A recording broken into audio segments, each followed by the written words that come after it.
Hello, I'm Tracey Cotterell and I'm here with my gorgeous and very curious friend Kate Flower. And today on the Curious Cooks podcast episode, we are talking about the hands that feed you and showcasing the superhero farmers out there. There's no one more important than the people who are growing the food that we eat.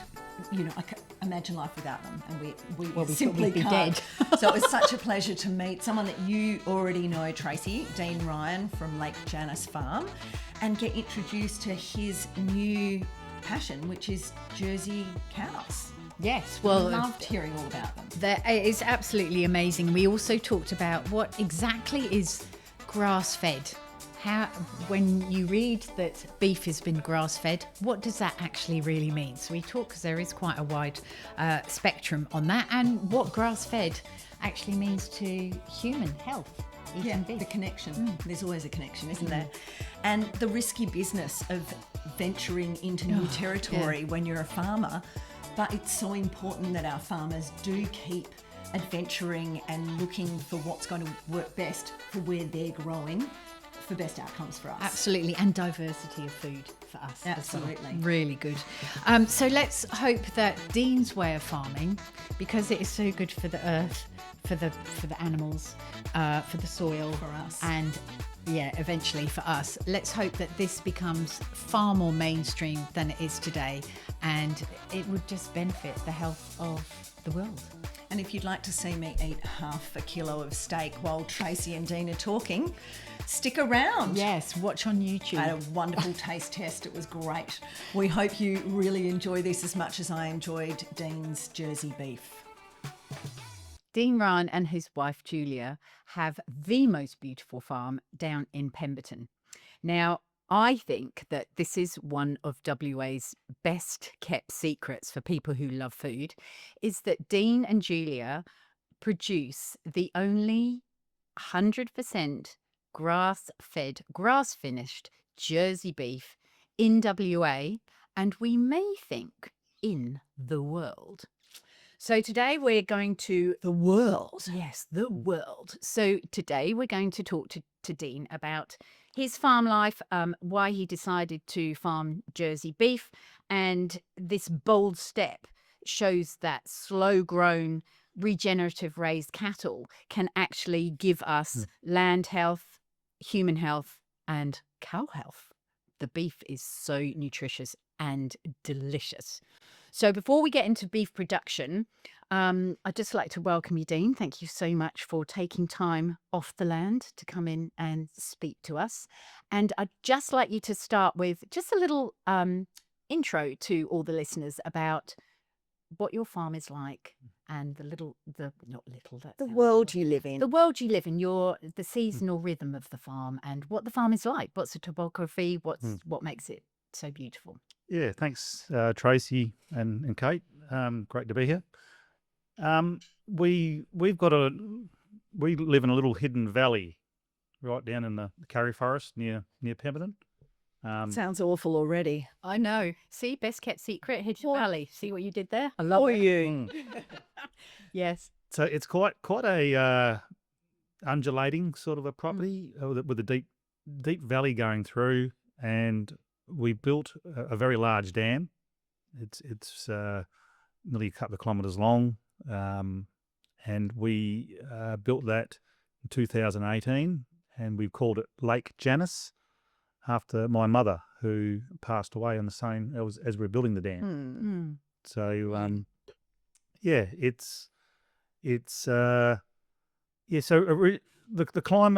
climate is about 1,000 mils of rain a year, When does it come down? When's it spread across that rainfall? Probably autumn, winter, and spring. So we're quite reliable, and I've just done a study tour over to Victoria and Tasmania, which I thought was probably a very reliable area, and I was quite shocked to find that, you know, they've had some serious droughts there over the last year, particularly Tasmania. And I'm starting to wonder whether our little area could be nearly the safest climate in Australia for rain and not too much, flooding and So that was quite interesting. So you're not dealing with extremes at the moment. No, we've had one of the best seasons we've ever had for growing grass. About to keep up with the grass, and then Because it's been so wet, but basically the rainfall is possibly the thing that has made the difference between yeah, last season and this season. yes, it just started early, and it just kept raining. Just kept and going. once you get the grass growing early while it's still warmer, it just really takes off and never stops. And that's the grass that you're feeding your cattle with? Is that the only reason the grass is growing? Or is it just a general, there is grass covering most of your property? Yep, mostly grass, and we have got some tree crops.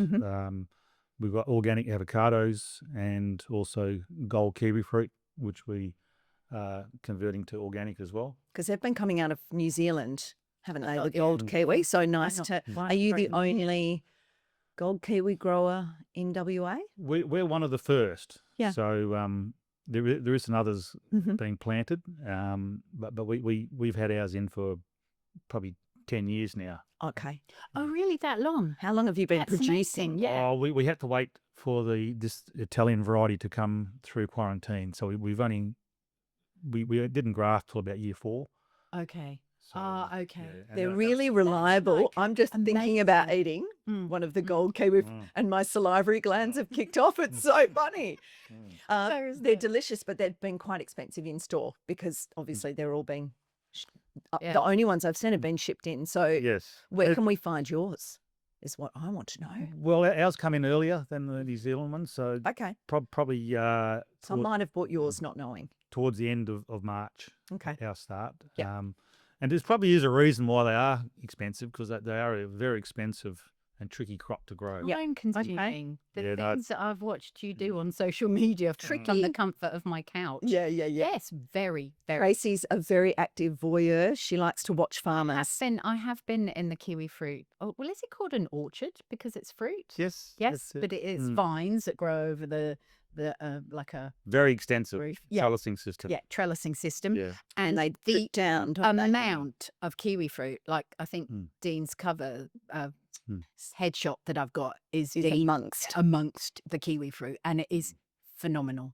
So you've been telling me as well that over the years they've been getting better and better as you've learned how to manage them as well. It's a very steep learning curve, particularly when you look at where they're grown mostly in New Zealand, on where they've got mild temperatures, really young, rich soil, no salt in the water.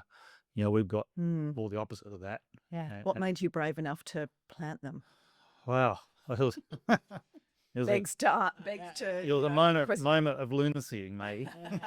We've all had those, haven't we, Tracey? Didn't seem as hard to do it. And once you'd gone there, it was just like, oh, we're in it now. We better just keep moving forward. Well, once you committed and spent all the money on the trellising and set up, well, we had to keep going. But it's been definitely a very, very tricky crop to grow. It's, I imagine they'd make a good value-added product. Like we tried some kiwi jam from Raquel from Galloway Springs, and I imagine the gold kiwi would make amazing preserve. Yeah. Anyway. Yeah. So, while we're talking about grass and the grass on your farm and lots of rain, one of the reasons that you are able to farm 100% grass-fed and grass-finished Jersey beef is that you have a pivot irrigating a certain area of your farm. Can you tell us a bit about that? yes, we actually got 2 pivots. Oh, okay. Um, Haven't seen the second one, maybe. yeah, that's only just Run came with it. about a year ago. Yeah. Oh, okay. Do you love a good pivot? I love pivot. Me too. They're big, aren't they? So we had this. Yeah, it's a very large water body. Thought, what are we going to do with the water? How many farmers get to say that? What are we going to do with the water? Like it's like gold, isn't Don't it? tell anyone about the waters, Dean. Yeah. Yeah. Yes, we are very lucky, that's for sure. It's brilliant. So we thought we're going to go into just grass-fed beef. So we put this pivot up and we started producing just normal Angus beef. Thought I will have a year-round supply because we've got the grass. Yeah. Started marketing it to butchers, and just no one really wanted it.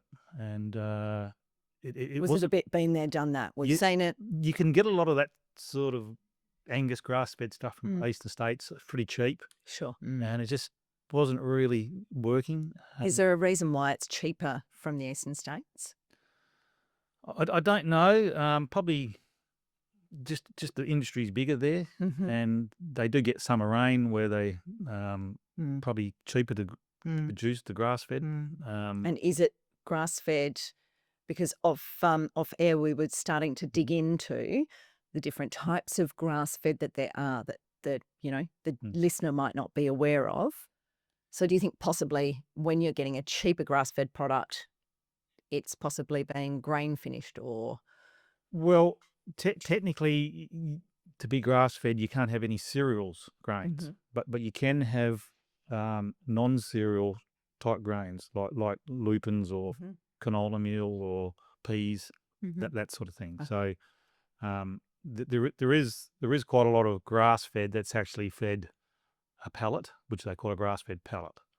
So, and that could be either on its own or in combination with silage in the summer or And it's silage grazing.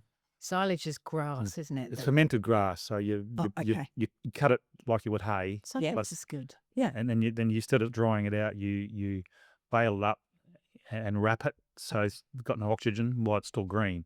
I see. And it ferments. Sure. Yeah, so it's good stuff. Yep. But a lot of some of the grass-fed programs for the major supermarkets could be silage and pellets mixed together. Yeah, it's very hard to be specific because there's so many different people, industry people growing this beef. But I think the thing is with that is how is, and this is a rhetorical question, how, for consumers to ask is how are those other items that are in there, how are they grown? So that then I'm not asking you to answer that because that's for people to go and find out about, Dean. But that's the only thing that I would like. A little light goes on for me, perhaps a little bit red, and I go, wonder how that other canola or whatever it is. And if grown. Dean, if you dive into kind of the life cycle of your beef and the grass on your land, that almost will give people the opportunity to think, well, if he's doing it that way. Yeah, someone else is doing it that way. So, dive into, you've got the grass all year round. You've got these healthy. Yes. We want to do it properly, and we thought, well, if we haven't got green grass year round, we don't really want to. Yeah. We don't really want to be feeding pellets and stuff like that. So how did the Jersey part of the? It sort of stumbled across it. I just always thought Jersey was a milking cow, and Absolutely. the meat wasn't really any good. They don't present necessarily as a particularly fat, well-covered cow, do they, Dean? No, they're an awkward looking animal, like a gangly. Yeah. And a lot of times they're very late to mature, so they always look a bit skinny. And but I was just talking to a chap who rears calves in Norcliffe, and he was there actually picking a little calf up, and he had this big Jersey steer in the paddock. And I said, "Oh, what are you doing to this thing?" And he said, "Oh, I'm eating it." I said, "Oh." I said, "What does it taste like?" He said, "Oh, it's the best beef you can get."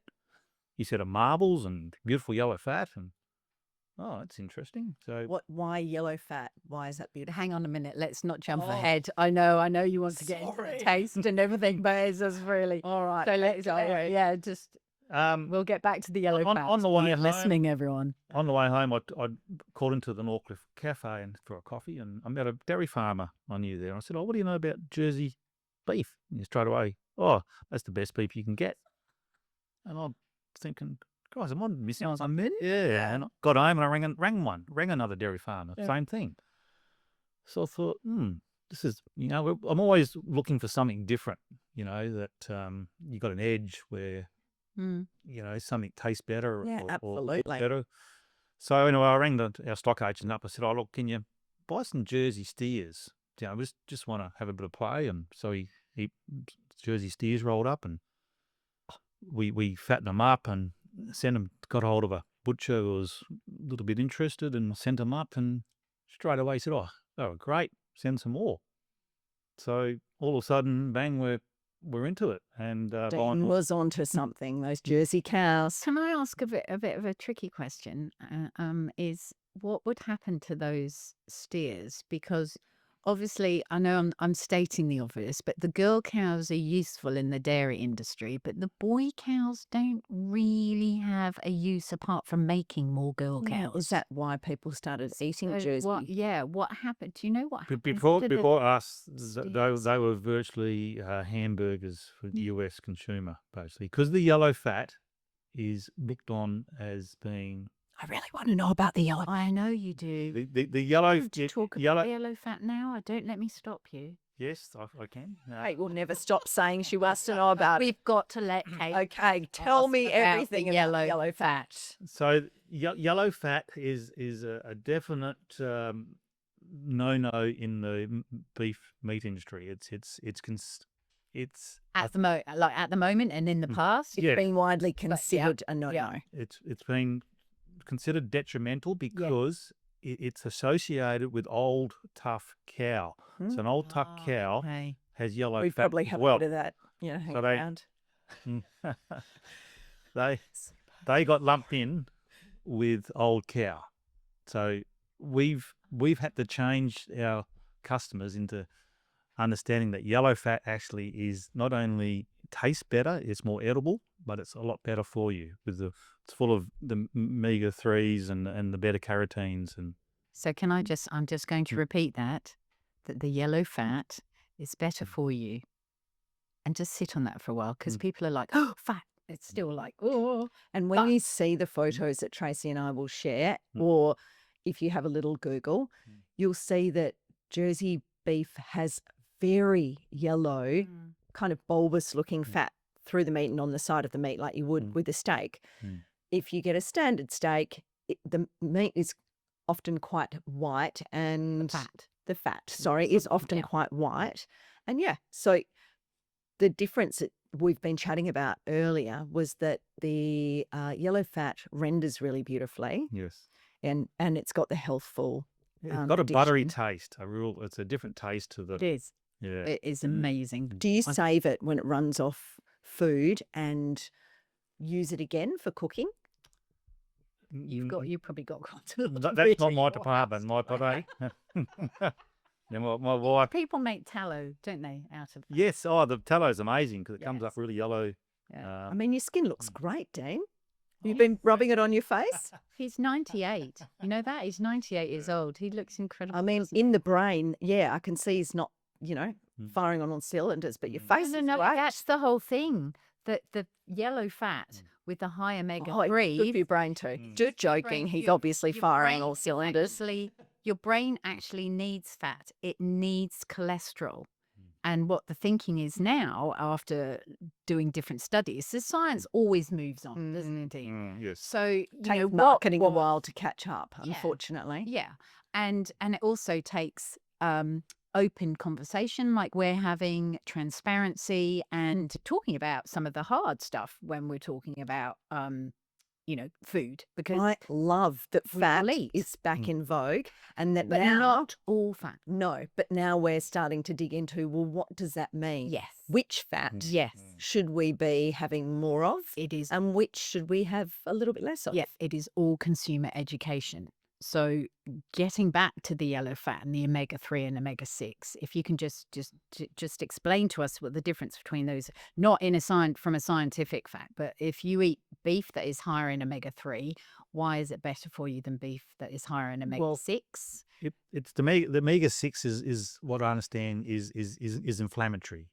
Okay. So your body then is going to be more prone to all the diseases, cancers, all those sorts of things. So you're looking for a ratio that's less omega-6. So the ratio is quite up together. So less 6, more 3. Yeah. So beef, grass-fed would probably be grass-fed. Yep. Be a omega-6, omega-3. Would it be 1 to 3, maybe 1 to 5? Where the grain-fed's probably more 1 to 10, 1 to 12. There's studies that have come out and proven that. Yeah. And I was just going to say, if it's a grass-fed system that's eating multi-species pasture, that's even better. So that's the next Tell the next us step. more. And regenerative farming is so exciting because it's using common sense, nature, real understanding about it. So why multi-species? Well, multi-species, every plant has its own microbiome. It's got different depths of roots, plant roots. Yep. They're all getting a different nutritional profile. So you're getting the animals are getting a mix of nutrition.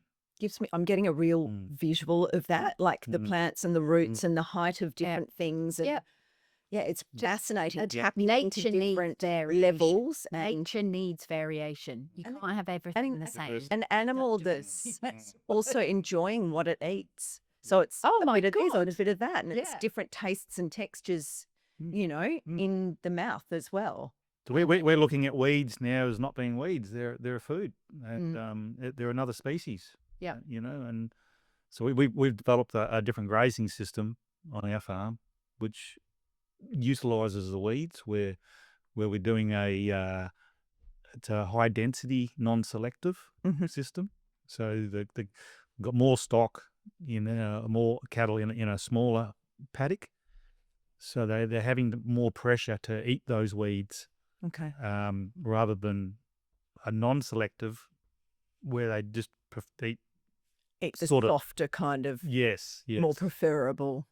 That's right. Grass to them. And the problem is if you do it that way, when you come back, those weeds which haven't been eaten are now double the height, and double the width, and you end up with paddocks full of weeds. So almost like the strip grazing makes them finish their dinner. Yes, that's right. Yes. Like they don't leave the green veg, and then there's broccoli on the side of their plate. They eat everything, and then they move on. But then they start to learn that it's okay. I've actually put them into a new paddock, and I've seen some go up to weeds, which I've never seen before, and start eating them in preference to other grass. Oh my gosh, just brilliant. One Jersey cow doesn't necessarily love what another Jersey cow loves. I mean, let them be. Tracey, I wanted to introduce our listeners to our proud Series 1 podcast sponsor, Urban Forager. They make the most delicious organic stock concentrate in WA, and they're great friends of ours. Oh, absolutely. And it is just full of flavour and real ingredients with no nasties in. Love that. Thing that I love about it as well is once it's opened, it keeps in the fridge for up to 12 months. Not in my house, because we've always used it well and truly before then. Yeah, it's so useful and it's such great value. Yeah. So making 1 litre of stock is just over $2, and there's 10 litres in that little jar. Fantastic to have in there. And because it's a concentrate, I use it in a variety of ways. It's super versatile, not just soup, but also I might throw it into meatballs, dips, dressings, sauces. I love it. Delicious. Absolutely. So everyone jump online to urbanforager.com.au where you can get 20% off. You just need to use code CURIOUS20 for 20% off when you shop with Urban Forager. Thanks, guys. Enjoy. The more I talk to farmers, the more I just so realise that nature and animals are more like us, or we are more like them. Actually, we are more like them. We are more like we are nature ourselves. Just because we're human beings doesn't mean to say it's a bit arrogant to sort of think, oh, I'm separate because I'm a human being. No, animal wants to be locked in one space for their whole life. No. They don't want to eat one thing for their whole life. They quite often want to be around the rest of the herd. Oh, very animals. And when farmers work closely with animals, they start to get to know one from another, and this one does a bit of this and this one does a bit of that. Yes. They love being shifted. We're shifting them every day, personally. So, and that's for the new grass as well, for the cattle, but also for the land to then. Yes, we're leaving some of our land nearly 2 months now before they come back. Wow. And does the grass grow back up in that time? It does. It grows a lot better, a lot far. We've actually doubled our stocking rate. So it's like mowing the lawn, and then you leave, and then you double the stocking rate. But how long is this? So how long have you been actually? How long have you had Jersey cattle on your property? Probably 4 years now. Yes. See, that's a phenomenal result. Within 4 years, that you can double your stocking rate on the same amount of land. And probably using less fertilizer. It Brilliant. just makes grass grow. When you graze it tightly and fast, and then just leave it, it seems to stimulate it, and it just all comes back. And because you're not fighting the weeds, you're having the cows eat it, as you say, less fertilizer. You're not consistently trying to get rid of it. Well, before we used to spray it. Yeah. And the problem was, every time you sprayed it, it seemed that the whole paddock seemed to be knocked back. And it seemed to make the weeds grow more again. They come back stronger, and it just didn't seem to work. And so what we've also done is introduce sheep as well. So the sheep eat with the cattle. They eat stuff that But they're cattle a little bit more gentle on the land. Well, they're eating some of these weeds that are a little bit I'll more. get in there and finish it off. And then you've got another set of saliva and wee and poo that it's inoculating.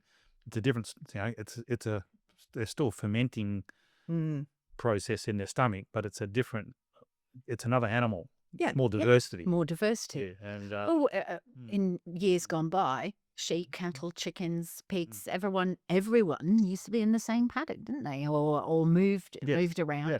And the grazing herds, like where the bison used to go, they wouldn't have said, "Oh no, we can't have any other animals there after us." So yeah, a lot of diversity there again in history, and that's what's coming back into farming these days. I love how you can hook into what the bison were thinking just so naturally. I have this, Dr. Dolittle sort of part in me.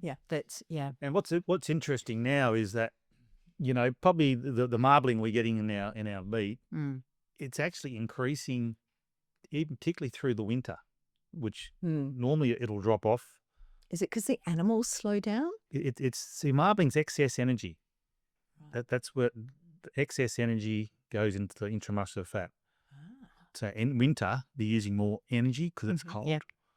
But this year, we've been able to actually increase the marbling as we go through the winter. And just because they're getting more nutrition, I think, and this grazing system is really kicking off, and it's all kind of self-fulfilling. And now that the grass is 2 months old before we come back, it's starting to get more energy in the more mature grass. So when we're talking about cattle feeding on these multi-species plants, especially grass, if you think about leaving cattle in a paddock for a long time, every time that grass tries to push up a new shoot, it's eaten off, isn't it? Exactly. Yes, that's it. Yeah. So that is what it almost gives. It's like giving nature a bit of it is a rest for it, and so that it can put all its energy into actually growing that grass longer. And I don't know whether flowering species are like that. All grasses are flowering, aren't they? And Yes, the multi-species aren't just grass, are they? Herbs, yeah. And some of the weeds are brassicas, and sounds delicious. Yeah, it's a very broad diet, isn't it? This is how nature does it in like the Serengetis and those great grasslands. Is these massive herbs all corralled together by predators, and they move them fast across the land, and that's basically why those lands are so rich in carbon and productive, because that's how nature designed it. And we're just copying it. I love this because I keep on thinking about upstream, about how if we keep going like this, how we keep trying to put a Band-Aid for a solution on everything. And it's actually, if you think about it and stop and be bold enough, like you and Julia have, to try different things, then that's when the discoveries get made, and also be tenacious enough to do it and understand that it takes a few years. I'm surprised at 4 years for well, it's almost like a new business, isn't it? Okay, now we're farming Jersey beef and marketing Jersey beef, and we need to share the story about why this works better for us, works better for the cows, works better for the land. Yeah. Can I also Maybe. say from a cooking perspective as well, the marbling in the meat, instead of everyone going for very lean meat without fat in it, the marbling we now know is much healthier for us for brain health. I always used to joke in the classes years ago before I even knew about the theory behind this. But I did hear years ago, somebody said you need fat in your diet because it's good for brain health. So I always did used to say to people that I have eaten a lot of fat in my diet, and that's how I'm so intelligent. And they can tell just by how I talk and my thought pattern how intelligent I am. I know. And that I is didn't real. wonder how that happened. One of the first things I thought when I met you, she must eat a lot of fatty meat. It's working, but now people are starting to believe me. So the marbling in the meat, you don't look. We're not telling everyone I go eat that out now? and eat some. Hang on, can I finish what I'm saying? Go out and eat all the fat on the beef. Like, we're not telling people to do that, right? Are we? No. No, but Can if you want, though. yeah, Well, Just I know. try. I go for the fat first when I My eat. dad does I know too. Anthony does too. And he will get the fat off And your the dad's bits super that you've. healthy, isn't Yeah, he? he's Yeah, it's 82, really- yeah. going great, Yeah. great guns, that guy. Yeah, well, I think this is what I know my mum's Swiss Italian, and she always used to love the fat off the animals, but they were farmed differently those days. But the marbling, my point is that the marbling in the fat gives flavor and moisture to the meat. This is why everyone loves your Wagyu, because that mouthfeel is so beautiful with that fat, and the better the Wagyu, the more it's the grass fed. I love it when it's a cut better texture thin as well. and cooked. Yep. I don't know if I would attack an entire Wagyu steak. I had a 10 the other day, marbling score The 10, whole and I the prefer whole steak. it was cooked, cut, and cut into. Thin and served that way. I don't know, Yeah. centimetre or so. Yeah. Yeah, not a steak that you would have to cut and eat. But I did prefer the 7 because I felt that the 10 was Too much. I couldn't. Yeah, I wanted. So I read that you were achieving some similar marbling to Wagyu. You also explained in the article that I read that it's hit and miss with Jersey. You're not always reaching a certain marble score, especially the way you're grazing them quite naturally.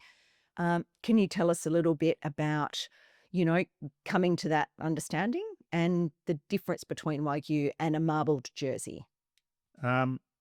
So with a Wagyu, they're actually grain feeding them, I think, for 400 days. So And this is in Big general. difference. This is in general. You can, I don't know whether we can say that for everybody, or what is. that's what I'm understood. Okay. Yeah, because they Okay. need that long to get that marbling. When you start getting up your 8, 9, 10s, Yep. you're going to need longer So- on feed to be able to achieve that. Okay. So, we're Sticking. the Jersey actually is a natural marbler, but it's a slow growing, late maturing animal. So you've got to be patient. Yes, we've got to feed them. These are 3 or 4 years old before they are ready. And What's a standard kind of, let's say, an Angus, if you had that on your property, how quickly are you turning probably it 18 around? months. Okay. Yeah. Yeah. So you're being patient. Mm. You're getting to know them better, which is Mm. sometimes a bit sad. Yes, well, it's right, but That's life. we can't do much about it. No. But we're consistently now getting probably averaging out of marbling 4. Which I think is just super tasty. Like, Yes. Yeah, that's a really great. Yeah, I'd say Isn't it? so too. And you could, you can Yeah. use that for so many different things, because you don't necessarily just get the marbling in the fillet steak or the rump steak, or you get it right the way through the animal. A don't you? brisket would be Most of the time. amazing. Yeah, Yeah. Brisket? yes, Do you cook the brisket at home very often? we do. Yes, Yeah. Yep. So the marbling levels, you're getting marbling levels on 100% grass fed and grass finished. Yes. And that's the difference between you're not Fattening. growing your beef to get higher marbling score. It just happened It naturally. just happens naturally, but also you're not you haven't got a breeding program because you buy the heifers from dairy farmers or from farmers who have a breeding program. And so when the boy comes out, then you don't know who its mother or father is. And so that's what you've got to work with. Do you buy from the same farm consistently? Generally do, yes. You do, okay. Yeah. And just one farm, or are you utilising different farms? Multiple farms, yeah. Okay. Yeah. I'm not sure how many there would be. Could be up to 10. Yep. Yeah. And can I ask, what's the difference, Okay, so a good quality general Angus WA steak at the butcher and your Jersey steak, similar, like same, Scotch fillet at the butcher. What's the kind of price looking like? I'm not sure. It might be 15-20% More. Yep. Yeah. And you're paying for the longer growth and the more flavoursome result. Yes. You're getting, your general Angus is only going to be one sort of score marbling. Yeah. Maybe a 2, depending on how long it's been grain fed for. So, you're getting stuff that's sort of getting into Wagyu territory, and what's Wagyu compared to? Oh, yes. Might be double, Yeah, so absolutely. Oh, I think more than double, I think. For value wise, we're getting something that's probably a high quality. I'd nearly, I'm probably biased, but I think it's probably the healthiest meat you're going to be able to buy. And so if you can't afford to walk in and buy an eye fillet or a Scotch fillet, then you're just going in and looking for a secondary cut to give it a go. Completely. The secondary cuts on the Jersey are amazing. My actually favourite cut is the ossobuco. You have heard it here first. I love ossobuco. You make a curry or a casserole, and that yellow marrow comes out and flavours that meat. Oh my God! Can you explain what cut an ossobuco is for the person who's got no idea and can't speak Italian? It's a leg, as far as I understand. It's hind leg, isn't it? Or you can get it's like a smaller shin, a smaller ossobuco from the front leg. It's a meat around the bone, the leg bone, and it's cut in slices. And then you get the marrow as well in the bone, which is very and that meat sort of has got the bits of fat going through, and when you slow cook it, it gelatinizes. Mixed with the marrow, it's just like it's a flavour bomb. Just delicious. So, okay, I'm already planning my first cook, and that's cheap as chips.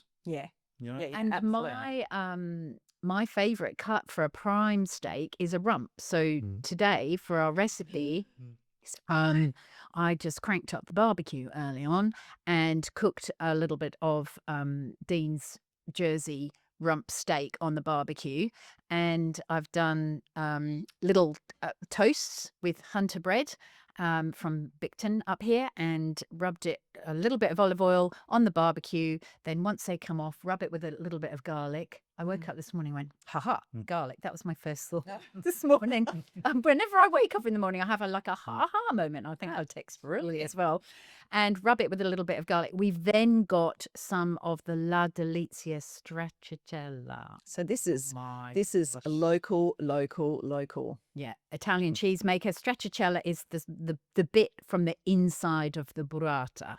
So it's curd, cream and curd. Oh my God. Beautiful. And salt. And then I've got little roasted tomatoes chopped up and the beef. And instead of, go for it, Kate. Oh, and instead of doing faffing around with a pesto, which you can if you want to faff around with the pesto, I just put a little bit of basil on the top. So beautiful, fresh, summery flavours. Do you know what would be lovely on the top of that? Some of Dean's mixed grasses. Just a scattering. A bit of chicory. Yeah, a bit of chicory. Love it. I'm about to put this in my mouth. But and can we have you give me those? I feel like I wanted everybody to stop talking. Do it now. So I can truly experience this. Oh God. I'm moving away from the microphone because I'm going to chew for a bit. It is delicious, isn't it? No. It is so delicious. Sorry, excuse me, everyone. Yeah, really, really good. So, Dean, help yourself. We're going to have a bite, a bite each, and just I won't. I'll hold off so that is ready. I know it's one of those things. What did I put in my mouth the other day? And I thought I just love this so much. I just don't want to swallow it. It's so round, You'd be like like a cow chewing your cud. Yeah. Very good. I'm going very to do this because this is, what's going to happen with my crostini. Mm. Oh my gosh. Yeah. And Even Anthony, though I made this, it's Anthony told us not That's to great. take more than one bite of this because it's too noisy on the microphone. But can I just say, too bad, so sad. Oh, If Anthony, we maybe need this to is a good taste time to go into a sponsor message.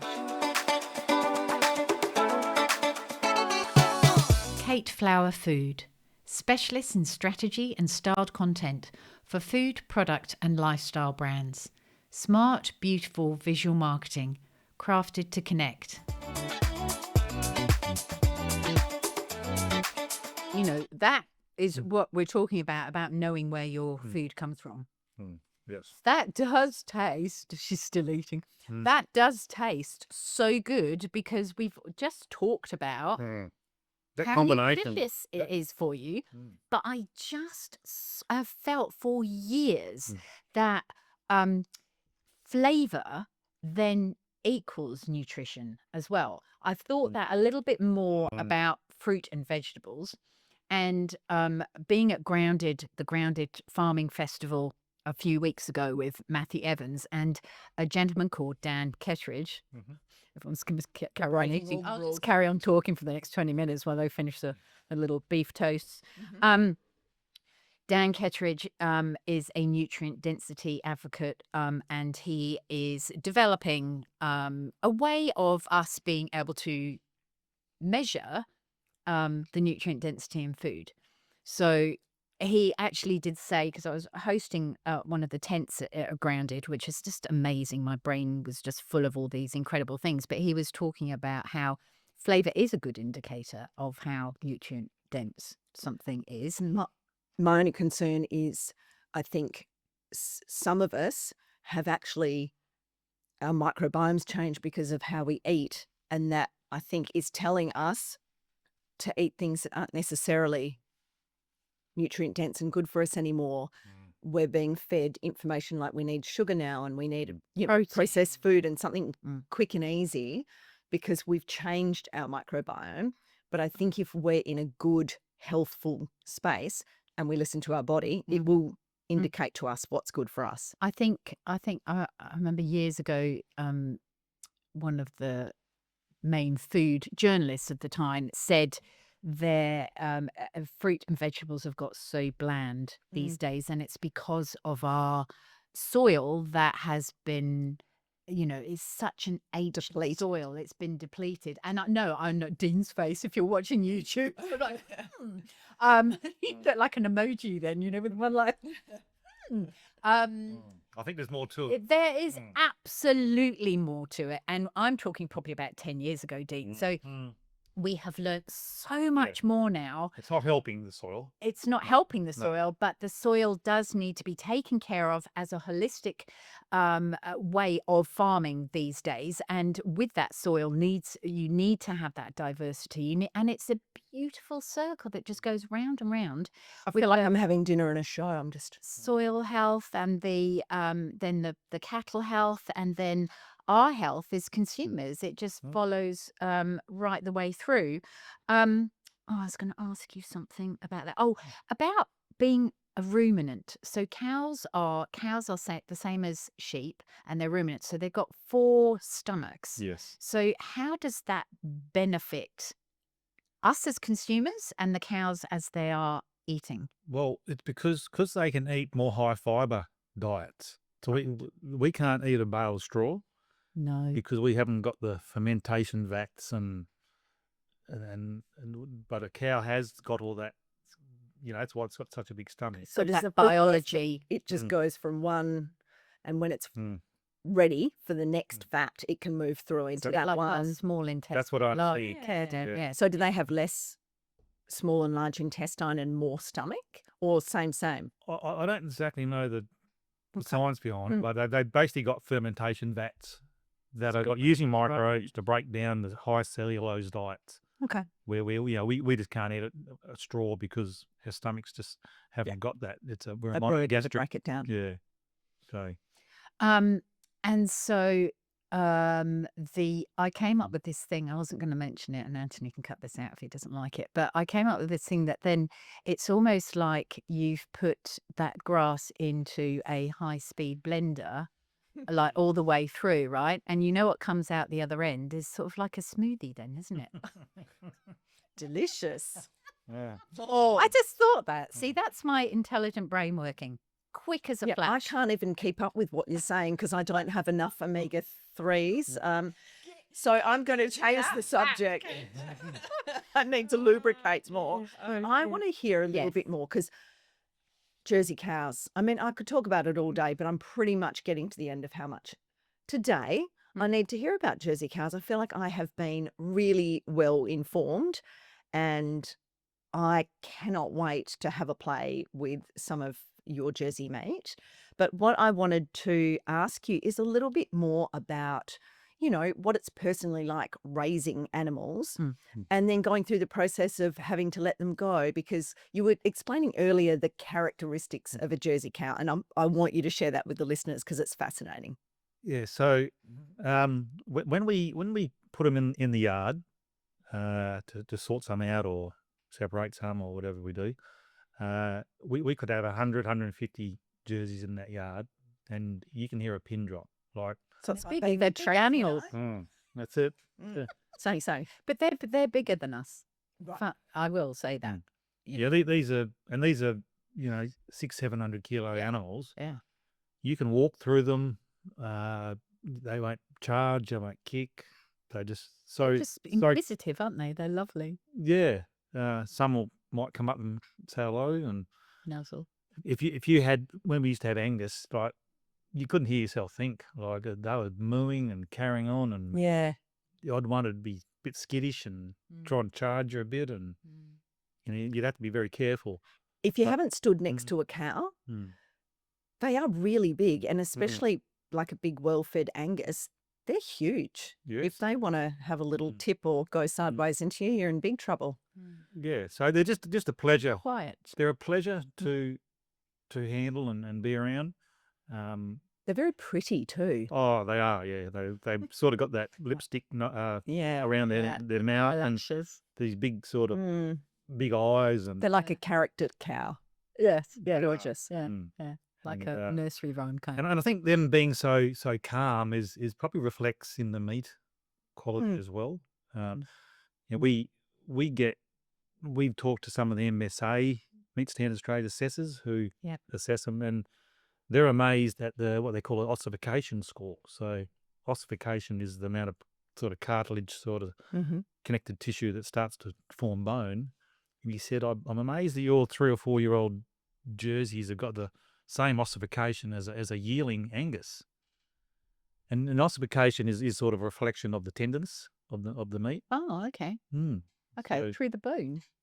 So they stay tender to an older age. They do, yes. Ah, okay. And you are Thank you for releasing them not to the just know market that. at an older age. So it's important, I guess, Yes, we that have they to are. get that marbling, the yellow fat, more, everything. Perfect. Just so Yeah, the, okay. the, and perfect more. combination. Yeah, because they're sort of skin and bone, these things, when they're younger, and they've got to mature to be ready. Yeah. Yeah. I was a late maturer, so I totally relate to the Jersey cow. I think also coming down, actually like being on the farm, because when we do our Southern Forest food tours, we are so lucky being allowed onto your farm, like all these food loving people. But it's a bit of a thing. I'm not going to describe it in any other way. Is that we actually enjoy the most, or have enjoyed the most beautiful meals on your veranda, in watching the sunset over the lake, and the cattle are right in the paddock next door. It feels a little bit like It cackles a little bit. Yes, that's right. But that is nature. That is that is what happens. it's the rhythm of life. It's the isn't rhythm it? of life. And once you've come on a tour and you've seen how, as you said, Dean, the cattle are so beautiful and calm, and they'll come up to us and have a little nuzzle. You can pat some of them. Some of them don't want to know, but they'll just sit back a little bit and a little bit shy. You can't help but be in awe of such a big animal having such a gentle demeanor. persuasion. Yeah, absolutely beautiful. So having experienced that on the farm, I think, that's why I really wanted to get you on the podcast as well, talking about it, because I know what a great job you do at Lake Janice Farm, you and Julia. So thank you for doing that. That's now I feel anyway. I just wanted to say that a little bit. And so when you're loading your beautiful cows onto a truck, how does it feel sometimes for you to have that moment? Look, you get used to it. It's you know they've had a really good life, and we've treated as well as possible. And there is one bad day. I do sort of not really that keen on taking to the abattoir myself. Yeah. Just we get a contract to do that. Yeah. Okay. Sounds like it. Okay, Be that's good the for your separate- battery health. Yeah, absolutely. And what about actually marketing the Jersey beef, like the consumer reaction? And I know that you provide Jersey beef to chefs as well, not just straight to the consumer, but via restaurants and cafes and. Well, most probably 99% of farmers don't get any feedback from consumers. Yes. Must be You know, very It's hard to get feedback. frustrating. Basically, they're sent into a supermarket and probably the feedback is, oh, this one had a problem, that one had a problem, and can you do it cheaper next time? Yes. But at least it is so good to get feedback from your produce. It sort of, particularly if it's good, it gives you a lift and a buzz. Proud that you're feeding people. It's like really amazing. But you do get, I imagine you do get that from chefs, or when you're interacting with them next time to do the next delivery, you can have a conversation with them about it and hear about how it's cooked well, or the response they're getting from their customers. Oh yeah, no, this is gold. This stuff, it's what I love about direct marketing and to people the consumers who are eating it and the chefs. It's Connection. It's you don't get it. It's very, very rare. But you and Julia are brilliant because you're always up here, always talking to the people, like IGAs. I know that you've got a lot of IGAs that actually stock your beef, and your wife Julia's very good at putting on your Instagram page about the stockists of your beef. And when we had the grocery store as well, we love stocking your beef, and we have been eating your beef for a number of years now.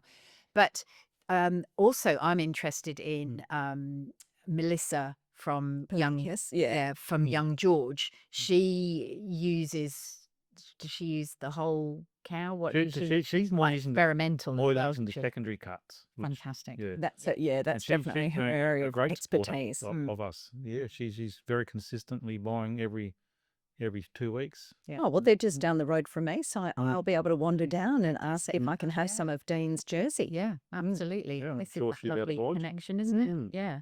And you were telling us that there's a new burger place that tell us about the new burger place. I'm not going to say anything because I think this is such a great story. So, there was a... This chap was down our way, and he happened to be talking to one of the dairy farmers. He was down in Norcliffe holidaying, and he said, "I'm opening a new burger place in Rockingham, and I'm looking for some beef." So this bloke said, "Oh, look at Lake Janice stuff. It's this is the best meat you can get." Yeah. And so anyway, so he rings us up, and we go and meet him, and next thing we know, he's ordered like half a carcass, and then there's I look at the Instagram feed, and he's actually mincing all the Scotch fillets and Every single all the good, the whole lot is going into the burgers. So these burgers, That's great marketing, though. Isn't it? Whole Jersey beef burger. It's really, really marbled. It was probably marble score 5, Scotches and 4 hours, all getting minced in. Yeah. So these burgers, I've got to go and try one. But they're $50, but they're great. So burger buns on the foreshore in Rockingham. Okay. And I was saying, I imagine those burgers and that mince cook so beautifully on the grill, because as the burger's cooking and caramelizing on the outside, The heat is, starting to melt that beautiful fat on the inside. It's flavoring the whole burger. It's keeping it moist. So head to Rockingham for that burger because that would be an absolute treat. Yes. Absolutely. Yes. Now, I know, having known you for so many years now, we know that you've had some challenges with this as well. It hasn't been all plain sailing, has it, with the Jersey beef? Look, it's access to abattoirs and boners and sort of butchers, whatever, who can do retail already. It's been a bit of a merry-go-round. Because Becoming a they've bit of a not lost art. because there's not enough abattoirs, there's not enough boners, there's not enough Exactly. people who really know what they're dealing with. I know There you go, that, kids. If you're leaving school, maybe you could my open an gosh. abattoir, Such an interesting become a butcher. Yes, such an interesting profession to be in, because I think as the years go by, we're probably going to have more and more conversation about increasing the range of protein that we can eat. I also think it would be great for more people in their own homes to understand how to. So if they get a quarter of a carcass from you delivered directly, can they break it down? Can they have a go at actually cutting into that? And It's not hard. that would be a really, really important thing for people to know. And you can save money. A lot of money. You can save money, and you have this sense of achievement and like, oh my gosh, I've just learned how to do that. And look at that. Everything's in the freezer, ready to go for feeding my family for the next number of months. And it just gives you that feeling of pride and just joy and just knowing that you're doing the right thing for your health as well. I just think it's absolutely brilliant. So I know that there's a lot going on with the abattoirs, and there's also transport as well, and the cost of everything that has going up. It's nearly a logistics business rather than a meat business. It's a lot of. My wife is very good at that. Project management. Yeah. And look, the abattoir boner thing has settled down now. We found some good places to helping us out. Because it's all things that keep you awake at night as well, isn't it? As a farmer. Yeah, we've got these cattle. They're at the perfect marble score. We'd be ready to get rid of them, and now we can't move them. Yeah, absolutely. That's the problem. It is a risk for us. Yeah, of course. Well, if you're a pioneer in anything, it is a risk, isn't it? It is. So you've got your kiwi fruit pioneering, your Jersey beef pioneering. But it's a new business, and new businesses take a period of time until they feel settled and strong. And you've made all your connections that you need to make along the way. No different to any other business. I think quite a lot of people don't think about farmers in that business sense, but you are. You're just on the land, running a business. Everything we've growing is actually very technical. Difficult because we're doing organic avocados, because we haven't even touched on your beautiful fermented compost that you put on the grass as well, because that's probably another science lesson, isn't it? But that's what you have been developing as well. But Dean actually told us when he first came in that he is going to go into yet another business, a little bit pioneering. Can you tell everyone what you're going to be doing? This is organic potatoes, and so we're going to be able to sell them either dry brushed or with the soil on, or washed. Dry brushed. Absolutely. That's mine. Every time. I don't want to have to wash everything off, but I like to, and it protects the potato and stops it from the light diminishing the nutrients, doesn't it? Definitely better. Unfortunately, some people probably don't think that way and just don't want to get their hands dirty. Everyone has a sink in their kitchen. You just need to run the potatoes. To sort of get the volume, water. we're going to have to put a washer in. Oh, I feel like they're special if they're dry brushed, if they've just got a bit of soil on them. I just feel that they're more loved. And I usually feel like they must be from close by. It's almost like thinking that, because they grow in the soil, it's almost like thinking that the soil is still protecting them with the clothes around. Yeah, definitely. It's so romantic, isn't it? But we're looking for markets for your organic potatoes. So if you're a listener and you're a retailer and you really like to support local and like to be able to tell stories to your customers and share nutritious food with them, then these potatoes are going to be for you. And they are, which type of potato, which variety? There'll be one called Prince of Orange. Which Beautiful, delicious. Is the skin slightly orange? It is an orangey reddy sort of colour, a little bit kidney shaped slightly, bright yellow flesh. Probably flesh is yellow. It would match the steak. It would. Yeah. Fat on Yeah. You wouldn't know which one was which. Oh God. my potato. It matches my. Probably the best potato eating side you can get, I would thought. It's a relatively new variety. Especially if it's cooked in Jersey fat. Oh God. Can you imagine little wedgie with Just even like a knob of butter on it. And we're going to have a couple of creamy sort of fleshed, yellowy flesh sort of varieties as well. great. And then we're also going to dabble in a thing called English style new potatoes. So If you're Big not thing. watching, Tracy. Tracy just got very, happy. very. Tracy will be able to tell you I'm about. so happy. New potatoes are the little baby ones before they grow too big. No, I don't think anyone's ever done it. Well, for a long time, people didn't really like new potatoes. Only have a certain season. It'll be very interesting to talk to you about potatoes because new potatoes in England only really have a certain season. Because as they go on during the year, they'll grow bigger, so they're not new anymore. They're teenagers, and then they go into middle age. Yeah, so it's not a variety. It's just that they are sold and dug up when they're small and they're kind of tender and best to have. They're actually dug up while the plants are still green. okay. So that the skin hasn't hardened. They've got the starch hasn't. Skin on. The sugars haven't turned to starch as much. They're a little bit sort of sweeter, earthier, fresher taste. It's and the skins are very soft. They're beautiful with. I feel like I've missed out on a few things today. Why isn't there with kiwi lots- fruit, potatoes? Beautiful with lots of chopped fresh mint and butter over the top just as you serve them, so you don't lose the flavour of that mint.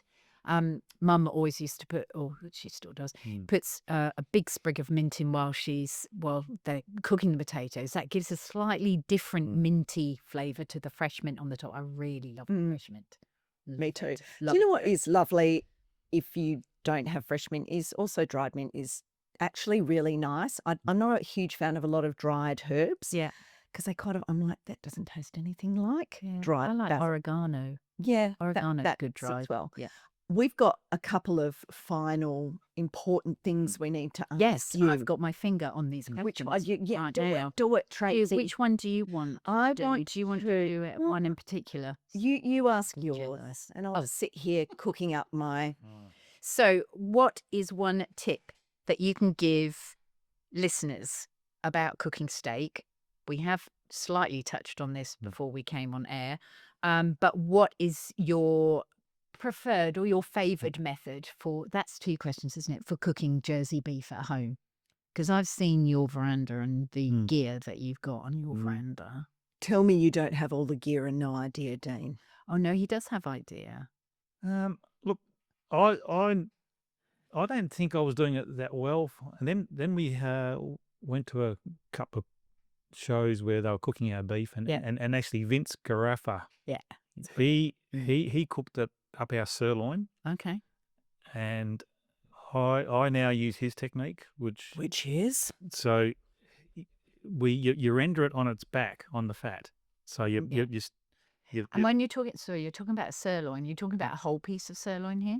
Or a No, sirloin slice. steak? Steak. Okay, sirloin steak. so one side Yep. got the The fat on it. fat, Yeah. so you put it up on its end Yes. all together, and you render the fat. So multiple steaks. Yeah, Pan. leaning out. Obviously, you've seasoned it Yeah. how you want, and then once that's rendered, you probably want more of a medium heat. Once you've got the not too hot, then just cooked on each side until while you still got the medium rare, and then So he still gets colour though on that steak. The caramelization.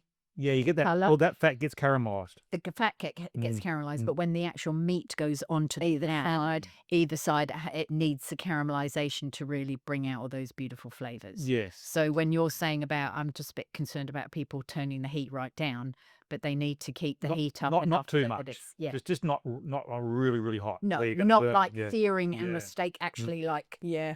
sticks to the pan, Mm. but that the pan is hot enough to get a really good sizzle. But I ask that Yes. because what he's doing is taking the time to work on that beautiful fat that's such a no oil needed then. such a fabulous part of the meat. You don't want to you need to focus on that as part of the cook. I still use olive oil as a bit of a Okay. yeah. Okay. Yeah. I'm and pretty it's keen on yeah, it. and it's just interesting to know, like the variable in that as well is the pan. What's a pan made? So but we won't. A go game changer in our house has been we've got a meat thermometer that actually hooks up to an app on our phone.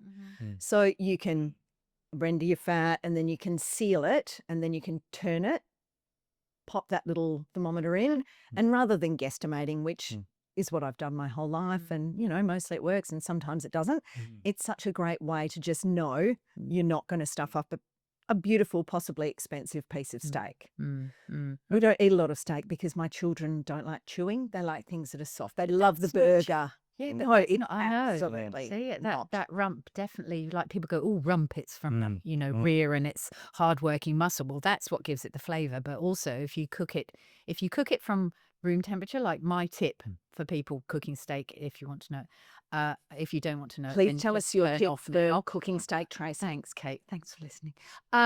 Is bring it up to almost room temperature. Bring it out at least sort of half, 3/4 of an hour before you actually go and cook it, because then there is less thermal shock on the steak, and the steak won't actually, like, it's more likely to become a little bit tough if it's cold from the fridge onto a very hot surface. Then it won't also cook through to the middle in the same amount of time because it's still warming up through the middle as you're cooking it in the pan. Yes. So the steak that I did for this, when you walked in this morning, I had that on there, turned it over. Literally, it was absolutely minutes, but it was probably resting for a good half an hour. And that's the other tip. So I think between us, the tips would be put the steak fat down in the pan and render it on the edge. Give that a go. Absolutely. Then you're sealing, and if the pan was, could be at 10, it should probably be about 7.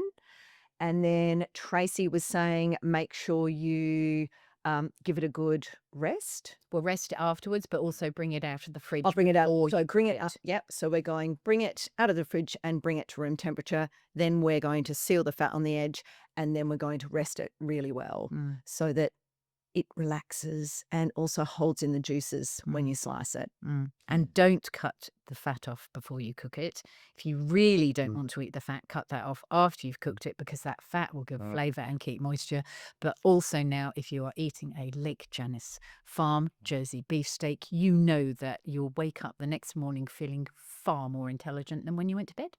You can. Easy, simple. Now, I'm coming in with the last question. Last question. Totally off track, but if you weren't eating a Lake Janice Jersey cow steak, beef steak, what would you like to eat, Dean?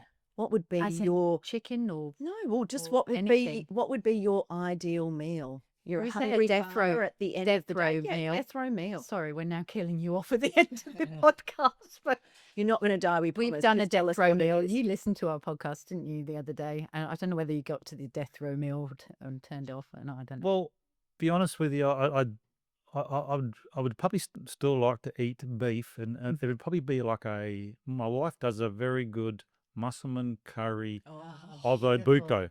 Beautiful. Jersey buco. You heard it here first. Gorgeous. So I you'll need to love do a bit that. of planning. You'll need to say, honey, Yeah. start the massamelon. That's It's my last night. Get that simmering. Whether you've noticed, but I'm not here anymore. If you could share the recipe with us, we'd love that. Oh my gosh, Dean, what a conversation. Thank you so much for your time. Thank you so much for coming in. It's just fantastic. I know, wasn't it? and educated. So fed. delicious. So look out for Lake Janice Jersey beef. Well, thank you very much. It was a pleasure. Thank you. Thanks, Dean. Thank you for listening to this episode of The Curious Cooks. And if you know someone else who would enjoy this conversation, please share it with them. We love hearing from our listeners, so let us know what you are curious about. You can follow us on Instagram at Curious Cooks Podcast, and keep listening on Apple Podcasts or Spotify. And if you like to watch and listen, subscribe to The Curious Cooks on YouTube. We'll see you there.